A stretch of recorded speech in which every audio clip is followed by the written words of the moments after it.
back again, I think, with a Lazy Money Machine podcast. You know what? You stole my thunder. I was supposed to do the intro. I know. But I was in the mood, man. I'm wiggling back and forth on the music here, so... Don't stop a man in the mood. Can't stop a man in the mood. Exactly. Yeah. Hi, Graham. How's things? Yeah, good. I got this article from Market Watch. All right. I know. I keep going on about retirement, but... Oh, you want to retire? Yeah, well, exactly. But you are retired already since 5 years ago, right? Stick. So, and I just find it interesting because there's so much in the media about it, right? Okay. And we talked about that book last week. We talked about the 100-year life, right? Yes, which was really interesting because that, it's all about redefining the numbers, isn't it? And I think that's really important. That people are sort of all prepared to retire at 65 and then die at 75, right? Unfortunately, that's the way it's all geared up. Yeah. But here's it. So basically, this article, I'll ask you this question off the bat. It says, how the article title is, here's how long $1 million will last you in retirement. Right? And it does it state by state in the US. So, okay. It varies. Like Hawaii is obviously the most expensive. And then you've got some of the cheaper states like Mississippi. But how long do you think it would last you? And this is assuming that you're not getting any return on it, I assume, or not. So just $1 million in cash. Yeah. And then based on average lifestyle, I assume, right? So yeah. Okay, so here's the mathematician in me, right? So let's say the average American makes about $50,000 a year. That's the average salary. So that would mean 20 years on average. So if you're in an expensive state, it will last you probably 10 years, and in a cheap state, probably 15, something like that. Almost. Okay. Good. I haven't read it. Seriously, I see the article, but haven't read the results. So bring it. What is it? Right. So Hawaii, 13 years, and Mississippi, 25 and a half years, right? Okay. All right. Yeah. But that, come on. They're doing numbers on, I don't know, somebody earning like $40,000 a year. Well, right. not $40,000 a year, netting $40,000 a year from the retirement fund, right? Mm-hmm. Which, that ain't anything special, is it? So... you're retiring on a very low income. Right. That's what they've done the calculation. So, yours is not off. You just got a bit more in terms of expectations. But here's the interesting thing, right? I think it's worth talking about this, right? Let's talk. These are the things that people don't really talk about. But I want to talk about a few things related to retirement, just to get people up to speed, right? Retirement. There's two things people got to understand: actuaries and annuities, right? Okay. Are you aware of these? I know you're a financial guy, but do you come across these terms? Yeah, but you're probably more how do you say that? More educated on the terminology than I am. So I'm following your conversation. Okay, let me just explain. So an actuary. The only reason I said this is I qualified as a financial advisor, but that was many, many years ago when the world was a different place. But these words were the same, right? An actuary is a person hired by a life insurance or a pension company, and their sole job is to crunch numbers and to work out when you're going to die. Right. So if you're a coal miner, for example, I know you're going to probably live to about 62. Yeah. Right. Where if you're an office manager who doesn't do any kind of manual work, you're probably 82. Right. So that's what an actuary does. Okay. An annuity, right, is like when you retire, you get part of your money as a lump sum, and then you have to buy an annuity, which is like a regular income. Right. It's different in Indonesia, right? I think you just get the lump sum. Yeah, people that work for any company here, they get a chunk of cash. Yeah, and in Holland, it's much more arranged because everybody needs to have this pension plan, and there's very little choice. So you have a standard insurance that everybody gets. Okay, so that's where you have an annuity, which basically says, okay, right, for the next until you die, you're going to get paid $40,000 a year, right? That's right. It's like it's an income, right? Yes.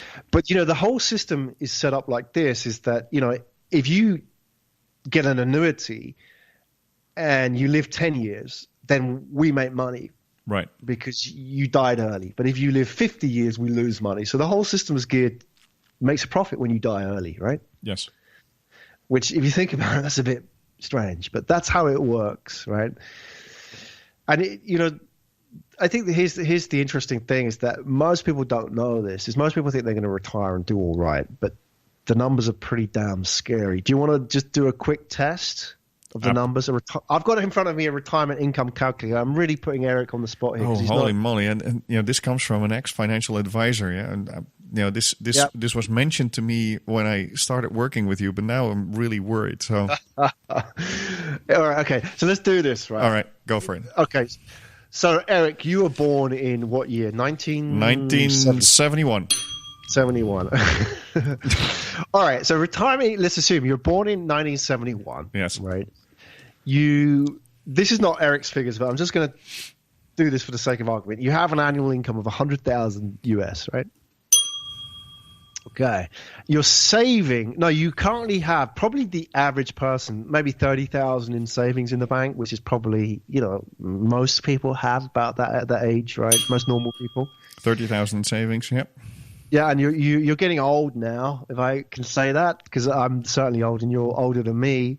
So time is pressing. You want to start putting savings aside, so you start saving $500 a month. Okay. Yeah. So 100,000 a year, 30,000 in savings, saving 500 a month. Right. The 100,000 was my income, right? The 100,000 was my income. Right. It was your income. Yeah. What age do you? Well, I know we've done what age do you need to retire, but what age do you think you're probably thinking 65? I can't retire because it's too young, and I'm quite healthy. I'm quite fit. I can work a bit longer. So just give us a retirement age here, which is above 65. Well, I can retire at 70. 70. All right. So let's talk about what's in the pot. Okay. So recommended savings to live out your life in a decent lifestyle. It says, according to the retirement income calculator, which we put the link in the show, is $1.17 million, right? Okay. Okay. It's not a lot of money if you're retiring. How much do you think you saved according to this calculator, based on the figures that we just talked about? Where I only saved 500, right? Which is not that much. Yeah, you had 30,000. You're saving 500 a month for the next, 30 years or whatever. Yeah. Less, 24 years. So that's even less, right? So 6,000. Yeah, I've saved 150,000 or something. Yeah, with interest, right? Okay. Compound interest. Okay, so that's 300,000. Oh, well done. Almost 363,000. Okay. So you tell me what that means. You're supposed to retire on 1.2 million. And you retire on 360,000. Yeah. Well, basically, it's poverty, right? Yeah. That means that I'm screwed. Yeah. FUCKED, I think, more than screwed. I'm going to put the link in the show so people can go and work it out themselves. It's not good reading, right? No, it's not. But do you think we're being unfair? Well, no. I'm being friends. We're being are we being too aggressive with our numbers, or do you think most people are in this situation? I think most people are completely unaware and they trust what everybody else tells them, and that's always dangerous, right? You're following the herd, I think, instead of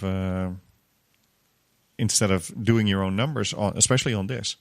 And I think it's even worse if you're relying on a government-funded or a government-structured pension plan, because most people have no clue what's underneath there, right? So if you're in a stable country with a growing economy and no war, okay, hopefully it will all work out. But a lot of these governments, they are pushing the problem of older age forward, right? So everybody's paying into these funds now. There's going to be a whole lot more people using those funds than everybody now expects. So I think taking responsibility of your own numbers and your own pension calculation is very important, I think. Yeah. Best advice of the day. You win the prize. What's the prize, by the way? The prize is you get to retire 65 or younger. Not 70. I think you're being harsh with yourself, but there you go. That's the reality for most people, unfortunately. Yeah. That's sad, yeah. Yeah, but that's how it is. Go and read the article if you get a chance. Go and use the retirement calculator and let us know what you come out with, and let us know what that means to you. Because I think, I don't think anybody's going to go into this and punch in numbers which are going to look good. The only way they're going to get numbers that look good is if they, as Erik says, take the whole issue of retirement into their own hands and start planning and building their own assets that produce passive income.